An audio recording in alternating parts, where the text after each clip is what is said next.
Kundër, sfida në zbatimin e reformave në të gjithë strukturën, vështirësitë në përballimin e pritshmërive të shpejta publike dhe politike, konkluzioni dhe mesazhi për publikun.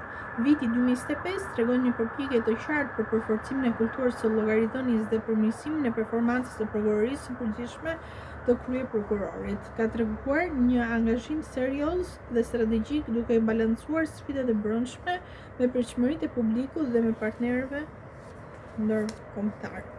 Kësaj vlerësimi do t'i shtojë edhe një analizë narrative mediatike për prokurorin për vitin 2025.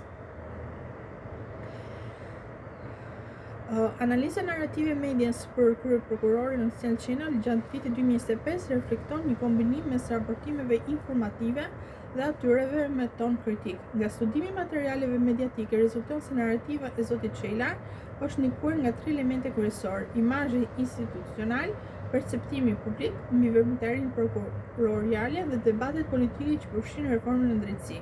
Imazhi institucional. Mediat e fokusuara në çështjet ligjore dhe institucionale paraqesin zotin Çela si një figurë që synon të ruajë integritetin e sistemit të drejtësisë.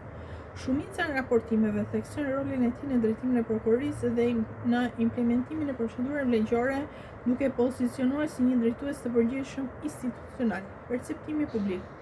Në platforma më të gjera dhe rrjetet sociale, narrativa e zotit Çela shpesh shoqërohet me dyshime mbi efektivitetin e veprimtarive të tij dhe ndikimin politik. Analiza tregon se media përdor shpesh ton skeptik kur trajton çështjet e prokurorisë që lidhen me korrupsionin dhe llogaridhënien, duke krijuar një ekuilibër mes raportimit objektiv dhe diskutimeve kritike.